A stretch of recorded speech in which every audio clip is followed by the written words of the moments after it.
కాశ్యపాన్వయ సంజాతం శరణ్యార్యపదాశ్రితం వైరాగ్యజలధిం వందే రంగరామానుజం మునిం. అందరికీ దాసోహం. మన ఆచార్యులు శ్రీ శ్రీ శ్రీ త్రిదండి శ్రీ రంగరామానుజ స్వామి వారు రచించిన రచనల్ని మనం చదువుకుంటున్నాం. ఆచార్యవాన్ పురుషో వేద, ఆచార్యుడు కలవాడే భగవంతుని సాక్షాత్కరించుకొనగలడు అని మనకి తెలియచేస్తూ, ఆచార్యులకి శిష్యులకి మధ్య సంబంధం ఎలా ఉండాలి, శిష్యుని నడవడిక ఎలా ఉండాలి చెప్తూ, భాగవతులు అంటే భగవంతుడే కోరుకునే విధంగా ఉండేవారు అని తెలియచేశారు. అలాగే భాగవతులు ఎలా ఉండాలి అంటే తోటి భాగవతుల పట్ల అపచారం చేయకూడదు అని చెప్తూ, ఆ అపచారం ఎలా ఉంటుంది? జన్మ నిరూపణం అని, జ్ఞాన నిరూపణం అని, వృత్తి నిరూపణం అని, ఆకార నిరూపణం అని, బంధు నిరూపణం అని, వాస నిరూపణం అని అనేక విధాలుగా ఉంటుంది అని బామ్మగారు మనవరాళ్ళకి చెప్తున్నారు. ఇంత భక్తి ఉన్నవారు ఇలాంటి కులంలో పుట్టారు, ఇలాంటి జన్మ ఉందేంటి వీళ్ళకి అని అనుకోకూడదు. జ్ఞానాన్ని గురించి మనం శంకించకూడదు. వృత్తి నిరూపణం, ఇలాంటి వృత్తి చేస్తున్నారేంటి అని అనుకోకూడదు. ఇంత పీలగా ఉన్నారేంటి, లేదా ఇంత పొట్టేసుకుని ఉన్నారేంటి అని అనుకోకూడదు. అలాగే ఎక్కడ నివసిస్తున్నారో ఆ స్థలాన్ని బట్టి కూడా మనం వారిని ఎంచకూడదు అని చెప్పి, వారిలో దోషాలు, ఏ విధమైనటువంటి దోషాలు లేవనే మనం తీసుకోవాలి. శరణాగతి చేశాక పరమాత్మే వీడు నావాడు అని చెప్పి ఆ దోషాలని కానుకగా స్వీకరించి ఆయన స్వీకరించినప్పుడు ఆ శరణాగతుణ్ణి మనం ఆయనలోని దోషాలు మనం ఎంచకూడదు కదా. పరమాత్మవాడు అయిపోయారు ఆయన, ఇంకా అందుకని మనందరికీ కూడా ఆయన బంధువే అవుతాడు, ఆయన ఆత్మబంధువే అవుతారు. కాబట్టి అలాంటి వారి పట్ల మనం ఏ విధమైన అపచారం చేయకూడదు అని తెలియచేస్తున్నారు బామ్మగారు. 15వ అధ్యాయంలోకి వచ్చాం మనం. 15వ అధ్యాయంలో మనవరాళ్ళిద్దరు కాలేజీలో ఉన్నారు, అక్కడ క్లాస్ జరుగుతోంది. 15వ అధ్యాయంలో భాగవత అపచారం గురించి ఇంకా వివరంగా చెప్తారు. కైసిక రాగం కథ, ఉపరిచర వసువు కథ, ఉత్తమ కులంలో జన్మించిన భాగవత అపచారం చేయకూడదు. భక్తిని కలిగి ఉంటే నీచ కులమే మంచిది, భక్తినే తప్ప భగవంతుడి కులాన్ని చూడడు. ఈ విషయాల్ని మనకి 15వ అధ్యాయంలో చర్చించబోతున్నారు మన ఆచార్యులు. కాలేజీలో తెలుగు లెక్చరర్ క్లాస్ తీసుకుంటున్నారు. వరాహపురాణంలో కథని మీకు పాఠంగా ఇచ్చారు, వినండి. చరక కులంలో సోమశర్మ అనే బ్రాహ్మణుడు ఉండేవాడు. ఆయన ఒక యాగం చేయడానికి ప్రారంభించాడు. కానీ శాస్త్ర ప్రకారం చేయడంలో విఫలుడయ్యి కొన్ని పొరపాట్లు జరిగాయి. యాగం పూర్తవక ముందే చనిపోయి బ్రహ్మరాక్షసుడే తిరగడం ప్రారంభించాడు. ఇదిలా ఉండగా అత్యంత నికృష్ట కులంలో జన్మించిన ఒకానొక భక్తుడు కార్తీక శుద్ధ ఏకాదశి నాడు సిద్ధాశ్రమం అని పేరు పొందిన తిరుక్కొడుంగుడిలో వేయించేసి ఉండే అర్చామూర్తిగా ఉన్న భగవంతుణ్ణి కీర్తనలు పాడి సేవించుకోవాలని వీణ పట్టుకొని బయలుదేరాడు. భగవద్భక్తి అంతా ఒక చోట చేర్చి ఆకారాన్ని కల్పిస్తే ఎలా ఉంటుందో అలా ఉంటాడు ఆ భక్తుడు. తాను ఉన్న తోవలోంచి ఈ భక్తుడు వెళ్తూ ఉండగా బ్రహ్మరాక్షసుడు నిన్ను తినేస్తాను అని అటకాయించాడు. తిరిగి వచ్చి నీకు ఆహారాన్ని అవుతానని ఎన్నో శపథాలు చేశాడు ఆ భక్తుడు. అనుమతి ఏదో ఒకలా సంపాదించి తిరుక్కురంగుడికి పోయి తన మనస్సుకి తృప్తి కలిగేటట్లుగా స్వామిని పాడి తిరిగి బ్రహ్మరాక్షసుడున్న చోటికి వచ్చాడు. నీకు కావలసిన విధంగా నా శరీరాన్ని తినేయి అని నిలుచున్నాడు. బ్రహ్మరాక్షసుడు ఇతని సత్యవాదిత్వాన్ని చూసి ముగ్ధుడై, నువ్వివాళ భగవంతుని కీర్తించిన పుణ్యం నాకివ్వి, నిన్ను ప్రాణాలతో విడిచిపెడతాను అన్నాడు. భక్తుడు అందుకు అంగీకరించలేదు. పోనీ అర్ధరాత్రి వరకు పాడావు కదా, ఆ పాడిన ఫలం ఇవ్వి అన్నాడు. అంగీకరించలేదు భక్తుడు. పోనీ ఒక జాములో పాడిన ఫలమియ్యి అన్నాడు. ఒప్పుకోలేదు భక్తుడు. నేను అది ఇవ్వను, నువ్వు చెప్పినట్లుగా నన్ను తినేయి అన్నాడు. త్వం వై గీత ప్రభావేనా నిస్తార ఇతుమర్హసి ఏవముక్త్వాద చండాలం రాక్షస శరణంగతః. అప్పుడు ఆ బ్రహ్మరాక్షసుడు చండాలుని కాళ్ళ మీద పడి, నీ కీర్తన ప్రభావం వల్ల నన్ను ఎలాగైనా ఈ పాపం నుంచి బయటపడవేయి అని శరణు పొందాడు. ఆ భక్తుడు జాలిపడి, యన్మయా పశ్చిమం గీతం స్వరం కైసికముత్తమం అన్నట్లు గానం ముగించి తిరిగి వచ్చే సమయాన తాను కైసిక రాగంలో పాడిన పాట ఫలాన్ని ధారపోసి కర్మదోషం వలన వచ్చిన బ్రహ్మరాక్షస రూపాన్ని పోగొట్టి ఇదివరకులాగా బ్రాహ్మణుడిగా చేయడమే కాకుండా అంతకు మించి ఒక గొప్ప భక్తుడిగా అతనిని తీర్చిదిద్దాడు. గంట గణగణా మ్రోగింది. లెక్చరర్ చెప్తున్న కైసిక వృత్తాంతం అనే పాఠాన్ని శ్రద్ధగా వింటున్న విద్యార్థులు అయ్యో అప్పుడే టైం అయిపోయిందే అని నిరాశతో లేచిపోయినారు. తపస్విని యశస్విని కూడా ఇంటి దారి పట్టి ఈ కథ గురించే ఆలోచిస్తూ నడుస్తున్నారు. బామ్మ చెప్పిన దానికి సరిపోయింది కదే ఈ కథ అన్నది తపస్విని. దీనిని బట్టి భక్తులైన వారు ఉత్తమ కులంలో పుడితేనే వారి సహవాసం ఉజ్జీవింపచేస్తుంది, నికృష్ట కులంలో పుట్టిన భక్తుల సహవాసం ఉజ్జీవింపచేయదు అనే నియమం లేదన్నమాట. భాగవతోత్తములు అవడమే ప్రధానం అన్నది యశస్విని. సాంస్క్రిట్ టెక్స్ట్లో బలి పశువుల గురించి మాకొక పాఠం ఉంది, అది ఇక్కడ సరిపోతుందేమో అన్నది తపస్విని. చెప్ప కదేంటో అడిగింది యశస్విని. ఉపరిచర వసువు అని ఒక రాజు ఉండేవాడు. గొప్ప విద్యావంతుడు, క్షత్రియులకి తగిన నడవడికనే కాక భగవద్ ఆరాధన విధానాలు కూడా తెలిసినవాడు. గొప్ప తపస్వి. ఆ తపోబలం చేత వాహనాలు పరివారంతో సహా అంతరిక్షంలో తిరగగలిగిన శక్తి సంపాదించాడు. ఒకసారి ఋషులకి దేవతలకి యాగంలో బలి ఇచ్చే పశువు గురించి వాదం వచ్చింది. మార్గాగతో నృపశ్రేష్ఠ తందేశం ప్రాప్తవాన్ వసు అంతరిక్షచర శ్రీమాన్ సమగ్ర బలవాహన తందృష్ట్వా సహసాయాంతం వసుంతే త్వంతరిక్షగ ఊచుద్విజాతయో దేవాః ఏషచ్చేత్స్యతి సంశయం. ఆకాశంలో వెళ్తున్న ఇతనిని చూసి మన సందేహాన్ని తీర్చగలిగినవాడు ఇతడే అని నిర్ణయించి ఋషులు దేవతలు అతని దగ్గరికి వెళ్ళారు. రాజా, ఏం చేయాలో చెప్పండి అని అడిగారు. మీ అభిప్రాయాలు చెప్పమని వసువు వీరిని అడిగాడు. ధాన్యై ఎష్టవ్యమిత్యేష పక్షో అస్మాకం నరాధిప దేవతానాం హి పశుభిః పక్షో రాజన్వదస్వనః అని. ధాన్యాలతో హోమం చెయ్యాలని మా అభిప్రాయం, పశువులతో చెయ్యాలని దేవతల అభిప్రాయం. ఇప్పుడేం చెయ్యాలో చెప్పు అన్నారు ఋషులు. దేవానాంతు మతం శ్రుత్వా వసునా పక్ష సంశ్రయాత్ ఛాగేన జేన యష్టవ్యం ఏవముక్తం వచస్తదా. దేవతల మీద ఉండే పక్షపాతంతో పశువుతోనే యాగం చెయ్యాలి అన్నాడు వసువు. కుపితాస్తే తదా సర్వే మునయ సూర్యవర్చసః ఊచుర్వసుం విమానస్థం దేవపక్షార్థవాదినం సురపక్షో గృహీతస్తే యస్మాత్ దివః పత అద్య ప్రభృతి తే రాజన్ ఆకాశే విహతా గతిః అస్మచ్చాపాభిఘాతేన మహీం హిత్వా ప్రవేక్షసి విరుద్ధం వేదసూత్రాణాం ఉక్తం యది భవేత్ నృపా వయం విరుద్ధవచనా యది తత్ర పతామహే అని ఋషులందరూ కూడా ఆగ్రహోదగ్రులైపోయారు. దేవతల వైపు పక్షపాతంతో చెప్పిన విమానం మీద ఉన్న ఇతనిని చూసి, నువ్వు చెప్పేది వేద సూత్రాలకి విరుద్ధమైతే దేవ పక్షపాతంతో చెప్పినందుకు ఆకాశం నుండి క్రింద పడిపోవాలి నువ్వు వెంటనే. ఇక నుంచి నీకు ఆకాశగమనం ఉండకూడదు, పాతాళంలో పడి ఉండు. మేం చెప్పింది వేద సూత్రాలకి విరుద్ధమైతే మేము అంతే పాతాళంలో పడిపోతాం అని శాపం ఇచ్చారు. తతస్తస్మిన్ ముహూర్తే తు రాజో పరిచరవసుస్తదా అధో వై భూవాసు వివరగో నృపః. వెంటనే ఉపరిచరి వసు భూమిలో ఒక రంధ్రం ఏర్పడగా అందులోంచి పాతాళానికి పడిపోయినాడట. ఋషులు కూడా తనని ధర్మ సందేహం అడిగేంత విద్యాధికుడై వారికంటే ఉత్కృష్టుడు అనిపించుకున్న ఋషుల పట్ల అంటే భాగవతోత్తముల పట్ల అపచారం చేసేసరికి అతపతితుడైపోయాడుగా. అందుచేత జన్మ నడవడిక లాంటి వాటి చేత గొప్పవారి విషయంలో తక్కువవారు అపచారం చేస్తేనే దోషమని, తక్కువవారి విషయంలో గొప్పవారు అపచారం చేస్తే దోషం కాదని ఏమీ నియమం లేదు అన్నది తపస్విని. అవును, మరి ఋషులకి జన్మ విషయంలో గొప్పతనం ఉన్నా వసువుకి జ్ఞాన విషయంలో గొప్పతనం ఉందిగా. ఈ కథ ఎందులోదే అడిగింది యశస్విని. చెప్పానుగా మా టెక్స్ట్లోదని. మహాభారతం మోక్షధర్మంలో భీష్ముడు ధర్మరాజుకి చెప్పిన కథలలో ఇదొకటట. కానీ తపస్విని, జన్మ వలన వచ్చే గొప్పతనానికి విలువ లేదని చెప్పవచ్చునంటావా?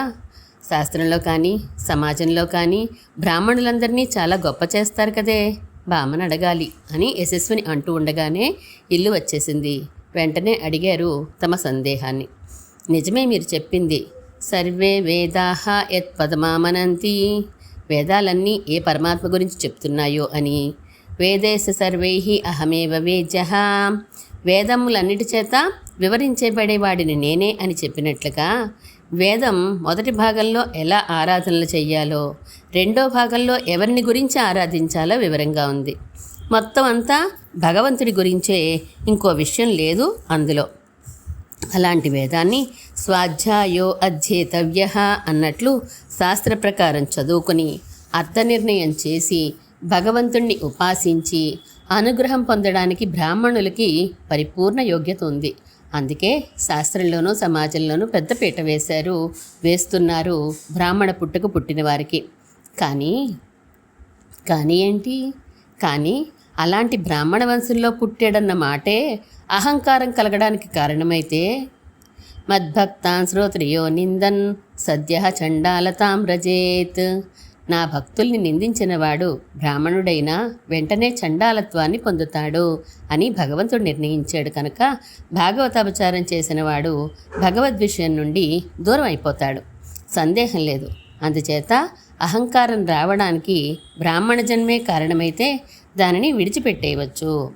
అవును, ఏది భగవంతుణ్ణి పొందడానికి ఆటంకమో దాన్ని విడవాలి కదా అన్నది యశస్విని. ఒక విషయం గుర్తుపెట్టుకోండి, భగవంతుణ్ణి పొందడం అనే ఫలం రావడానికి రాకపోవడానికి పుట్టిన కులం గొప్పదా తక్కువదా అనే నియమం ఎంత మాత్రం లేదు. అయితే భగవంతుణ్ణి పొందడం పొందలేకపోవడం దేని మీద ఆధారపడతాయి? భగవత్ సంబంధము అసంబంధము. అంటే నేను ఆయనకి తప్ప ఇంకొకరికి చెందను, ఆయనకే యథేష్ట వినియోగార్హుణ్ణి అనే భావం భగవత్ సంబంధం. అది లేకపోవడం అసంబంధం. సరే, బాగుంది. ఇద్దరున్నారనుకో, ఇద్దరికీ నువ్వు చెప్పినట్లుగా భగవత్ సంబంధం ఉందనుకో, అంటే తాను భగవంతుడికే చెందిన వారమని, శేషభూతులమని ఇద్దరికీ దృఢంగా భావన స్మరణ ఉన్నాయనుకో. అందులో ఒకరు గొప్ప కులంలో పుట్టారు, ఇంకొకరు తక్కువ కులంలో పుట్టారు.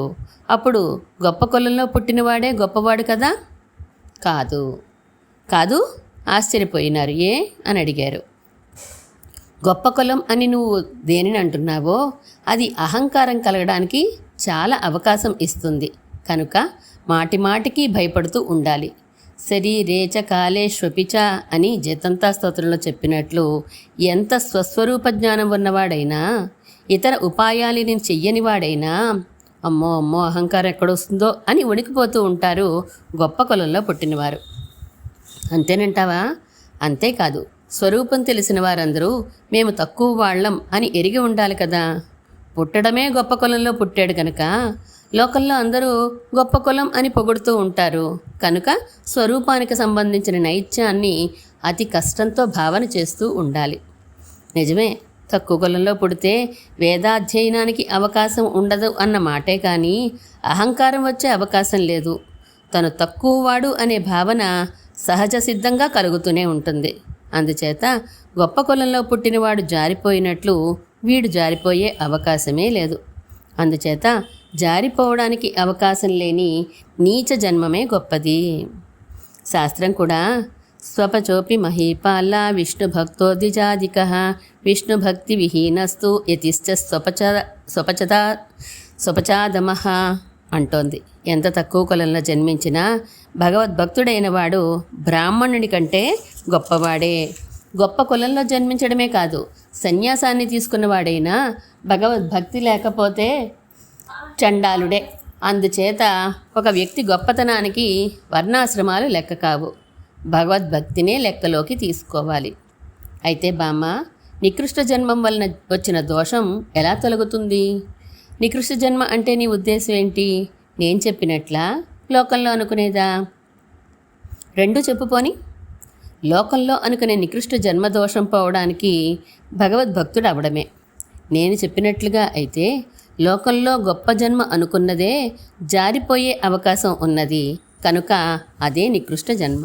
దాని దోషం తలగాలంటే విలక్షణులైన భాగవతులతో సహవాసం చెయ్యాలి.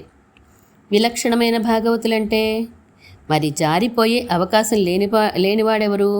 తక్కువ కులంలో పుట్టినవారు కదా. అలాంటి గొప్ప భగవద్భక్తి పొందిన వారిని ఎంచుకొని వారితో సహవాసం చేస్తేనే దోషం పోతుంది. కుదురుతుందంటావా? ఎందుకు కుదరదు? నేను ఉత్తమ జన్మలో పుట్టినవాడిని అన్న మాట మరిచిపోతే తప్పకుండా కుదురుతుంది. ఆళ్వార్ల అభిప్రాయం కూడా ఇదేనా? వారు ఈ విషయంలో చాలా ఆదర్శవంతులు. పశుదిల ఒഴുకల్ అనే పాసురంలో చాలా వివరంగా చెప్పారు. వారు బ్రాహ్మణులతో ఇలా అంటున్నారు ఈ పాసురంలో: బ్రహ్మ నుండి సాక్షాత్తుగా పుట్టిన వంశంలోని వారా, ఒక్క దోషమున్నూ లేనివారా, చతుర్వేదములు చదివిన ఓ బ్రాహ్మణులారా, అత్యంత హీన కులంలో జన్మించిన వారే అయినా నాతో సంబంధమును చక్కగా ఎరిగిన వారే, ఆ జ్ఞానానికి తగిన అనుష్ఠానం ఉండేవారు లభిస్తే మీరు పోయి వాళ్ళ పాదాలు పట్టుకోండి. వారు మిమ్మల్ని ఏదైనా అడిగితే తప్పకుండా తెలపండి. వారు మీకు నా విషయం చెప్తే తప్పకుండా విని కృతార్థులవ్వండి. నన్ను ఎంత ఆదరిస్తారో వారిని అంత ఆదరించండి అని భగవద్ అభిప్రాయంగా వివరించి అన్నారు. పరమ రహస్యం ఏంటంటే, భక్తిరష్ట విదాహేష యస్మిన్ మ్లేచ్ఛేపి వర్తతే తస్మై దేయం తతో గ్రాహ్యం సచ పూజ్యో యదాహ్యహం. 8 విధాలైన భక్తి చండాలంలో ఉన్నా వాడికి ఇయ్యవచ్చును, వాడి వద్ద నుండి తీసుకునవచ్చును. నేను ఎంత పూజ్యుడినో అతను అంతే పూజ్యుడు అని భగవద్వచనం. బాగుంది. కానీ ఇలా తన జన్మ అభిమానాన్ని బ్రాహ్మణుడు వదిలి విలక్షణ సంబంధం పొందగానే వీడు విలక్షణుడు అవుతాడా? అవుతాడు. పసరువేది గురించి వినలేదు? స్పర్శ మాత్రం చేత ఇనుముని బంగారం చేస్తుంది. అలాంటి వాళ్లే ఈ విలక్షణ భాగవతులు. అలాంటి విలక్షణ భాగవతుల్ని మనం ఎలా చూడాలి? ఆచార్యులతో గురువులతో సమానులు అని తలవాలి. గురురేవ పరంబ్రహ్మ అని కదా అంటారు. అలాంటి గురువుగారితో సమానంగా చూడాలి. మా జాతిలో మా కులంలో పుట్టినవాడే, నాతో చదువుకున్నవాడే అని తమతో సమానంగా చూడకూడదు. సంసారులందరికన్నా మిన్నా అని చూడాలి. తాను భక్తుడైతే ఇలా నాలాంటి భక్తుడే వీడును అని చూడకూడదు. నాకు శేషి, నేను ఆయనకి శేషభూతుడను అని చూసుకోవాలి. భగవంతుడి కంటే కూడా అధికులుగా చూడాలి. అదేంటి భగవంతుడి కన్నా అధికులని ఎలా? భగవంతుడు మనని కర్మానుగుణంగా ప్రవర్తింపచేస్తూ లీలగా వినోదిస్తూ ఉంటాడవునా? ఆయన్ని ఆశ్రయించాలంటే పురుషకారం కావాలి, అవునా? దివిదేశాల్లో వేంచేసి ఉన్న అర్చావతారం కనుక నోరు తెరిచి ఓ మాట చెప్పడు, అవునా? మరి ఈ భాగవతోత్తములో కర్మతో సంబంధం లేకుండా స్వరూపానుగుణంగా సేవలు స్వీకరిస్తారు. ఆశ్రయించాలంటే పురుషకారం అక్కర్లేదు. నోరు తెరిచి ఇది మంచి ఇది చెడు అని మనకి హితవు చెప్తారు. మరి భగవంతుని కన్నా వీరు అధికులైనట్లే కదా. బాగుంది. కానీ బామ్మ, గురువుగారితో సమానంగా చూడాలి అనడం నాకు నచ్చలేదు. ఎంతైనా గురువుగారే యూనిక్. ఆయనతో సమానంగా ఎవరిని చూసినా పాపమే అన్నది యశస్విని. నిజమే, అందులో సందేహం లేదు. గురువుగారితో సమానులు లోకంలోనే ఉండరు. కానీ గురువుగారే చెప్తేనో భాగవతోత్తములందరినీ నాలాగే చూడండి అని ఆయన చెప్పినాడు, తప్పులేదు కదా. చెప్పకపోతే ఆయన సద్గురువు కానే కాడు, సదాచారుడు కానే కాడు. ఎంత ఆయన చెప్పినా సమానంగా ఎలా చూస్తాం బామ్మ? చూడకపోతే ఆచార్య అపచారం అయిపోతుంది కనుక అలవాటు చేసుకోవాలి. సరే, అది అలా ఉంచు. కానీ బామ్మ, భాగవతోత్తములకి, అందున నికృష్ట జన్మలో పుట్టిన వాళ్ళకి ఇంత గొప్ప స్థానం ఉన్నదని మన పురాణాల్లో ఉందా? అడిగింది తపస్విని. ఎందుకు లేదు? లిస్ట్ అంతా నాకు గుర్తులేదు, కానీ పుస్తకం తీసి చదువుతాను, విను. తాత్పర్యాలన్నీ తర్వాత పుస్తకంలో చదువుకో. ఇప్పటికీ ఈ శ్లోకాలు పాసురాలు మాత్రం విను అంటూ బామ్మగారు లేచి వెళ్ళి తను వ్రాసుకున్న పుస్తకం తీసి చదవడం ప్రారంభించారు. మహాభారతంలో మద్భక్తం శూద్ర సామాన్యాత్ అవమాన్యంతి ఏ నరాః నరకేష్వతిష్టంతి వర్షకోటిర్నరాధమాః. ఇంకొకటి, చండాలమపి మద్భక్తం నావమన్యేత బుద్ధిమాన్ అవమానాత్ పతత్యేవ రౌరవే నరకే చ సహ. ఇంకొకటి, న శూద్రా భగవద్భక్తాః విప్రాః భాగవతా స్మృతాః సర్వవర్ణేషు తే శూద్రాః ఏ హ్యభక్తా జనార్దనే. మద్భక్తజనవాత్సల్యం పూజాయాంచ అనుమోదనం స్వయమభ్యర్చనం చైవ మదర్దేదంబవర్జనం. మత్కదా శ్రవణే భక్తి స్వరనేత్రాంగవిక్రియో మమానుస్మరణం నిత్యం యచ్చ మాం నోపజీవతి. భక్తిరష్టవిధా హ్యేషా యస్మిన్ మ్లేచ్చేపి వర్తతే స విప్రేంద్రో మునిశ్రీమాన్ నైతిస్స చ పండితః న మే పూజ్యశ్చతుర్వేదీ పూజయన్ భక్తివర్జితః స మే పూజ్యస్సదా చాసౌ మద్భక్తః స్వపచోపి యః తస్మై దేయం తతో గ్రాహ్యం స చ పూజ్యో యదాహ్యహం అని మహాభారతంలో చాలా చోట్ల చెప్పబడింది. శ్రీరామాయణంలో కూడా శూద్రం వా భగవద్భక్తం నిషాదం స్వపచం తథా వీక్షతే జాతి సామాన్యాత్ సయాతి నరకన్నరః అని చెప్పబడింది. శ్రీ వరాహ పురాణంలో మద్భక్తం స్వపచం వాపి నిందాం కుర్వంతి ఏ నరాః పద్మకోటి సతేనాపి నక్షమామి వసుంధరే అని చెప్పారు. శ్రీ భాగవతంలో స్వపచోపి మహీపాల్లా విష్ణుభక్తో ద్విజాధికః విష్ణుభక్తి విహీనస్తు యతిశ్చ స్వపచాదమః విప్రాత్యుషుడ్గుణయుతాత్ అరవిందనాభపాదారవిందం విముఖాత్ స్వపచం వరిష్టం మన్యే తదర్పితమనోవచనే హితార్థ ప్రాణ పునాతి సకలన్నతు భూరిమానః. ఇంకా లింగ పురాణంలో కూడా చెప్పారు. వైష్ణవానాం విశేషోస్తి విష్ణోరాయతనం మహత్ జంగమశ్రీ విమానాని హృదయాని మనీషిణాం పశ్యతి శుభాచారం వైష్ణవం వీతకల్మషం యస్మిన్ కస్మిన్ కులే జాతం ప్రణమే దండవద్భువి. ఇక నమ్మాళ్వార్లు பார்க்கடல் சேர்ந்த பரமனை பயிலும் తిరువుడయార్ పైలం పిరప్పడేదోరెమ్మయాళం పరమర్ అని చెప్పారు. ఎవరేலும் அவர் கண்டீர் అని కుంభినరకర్గల్ ఏత్తుం అవరేலும் அவர் கண்டீர் అని చెప్పారు. ఎత్తనై నలందానిలాద సండాళ సండాళర్గళాగిలుం అని చెప్పారు. கொடுமா வினையேன் அவன் அடியாரடியே கூடுமிதுவல்லால் வியன் மூவலுగు పెరుణం విడుమార్ ఎన్బదన్నందో అని చెప్పారు. సైమే అడిమై తలై నిన్నార్ అని అవనడియార్ అని మణిమలై పోల్ కిడందాన్ తమర్గల్ అని చెప్పారు. కోదిలడియార్ అని నీకమిల్లాడియార్ అని అనుగ్రహించారు. తిరుమంగై ఆళ్వార్లు కూడా తన్ సేరే ఎంబెరుమాన్ తాళ్ తొజువార్ కాణ్బినేన్ తలై మేలార్ అని అన్నారు. కడల్ మల్లే తలసైనం ఆరెండం నెంజుడయారవరెమ్మై ఆళ్వారే అని కీర్తించారు. ஞானத்தினொளியுருவை నినైవారెన్నాయగర్ అని అన్నారు. అవరెంగల్ కులదైవం అని అనుగ్రహించారు. కులశేఖరాళ్వార్లు మెయ్యడియార్గల్ తమ్మీట్టం కండీడక్కూడుమేల్ అది కాణం కణ్ పైనావదు అని తొండరడిప్పొడియాడ నాం పెరిల్ కంగై నీర్ కుడైందాడం వేట్కై ఎన్నావదు అని మేం పొరుల్ పైపాసురాల్లోనూ అనుగ్రహించారు. ఇంకా చాలు చాలు బామ్మ చాలు చాలు నమ్మేం అని మనవరాళ్ళిద్దరూ కూడబలుక్కున్నట్లుగా కోరస్గా అన్నారు. బామ్మగారు నవ్వేసి నమ్మడం కాదు ఆచరించాలి అంటూ పుస్తకం లోపల పెట్టడానికి లేచారు. ఇక్కడితో 15 అధ్యాయాలు పూర్తయినాయి. 16 అధ్యాయం తర్వాత చదువుకుందాం. శ్రీమన్మహాభూతపురే కేశవ యజ్వరః కాంతిమత్యాం ప్రసూతాయ యతి రాజాయ మంగళం.